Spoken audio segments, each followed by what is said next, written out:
School நிகழ்ச்சியில கூட அரசியலும் அட்வைஸும் பேச வேண்டியதா இருக்கு. சமூக படிப்பில பலருக்கும் எல்லா வாய்ப்புகளும் கிடைக்கிறது இல்ல. வாய்ப்பு கிடைக்கிறவங்க அதனால வரக்கூடிய திறமைய வாய்ப்பு இல்லாதவங்களுக்கு கொண்டு சேர்க்கணும்.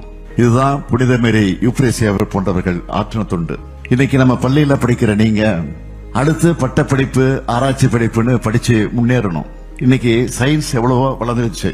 உங்களுக்கு தேவையான அறிவை பெற நிறைய ஆப்ஷன்ஸ் இருக்கு. அதுல இப்போ ஏஐயோட வளர்ச்சி புது புரட்சியை உண்டாக்கிட்டு இருக்கு.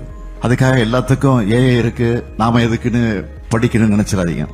எந்த கண்டுபிடிப்பையும் நீங்க உங்க வளர்ச்சிக்காகத்தான் பயன்படுத்தி இருக்கணுமே தவிர அது உங்களுடைய சிந்தனையை சிதைக்க அனுமதிக்க கூடாது.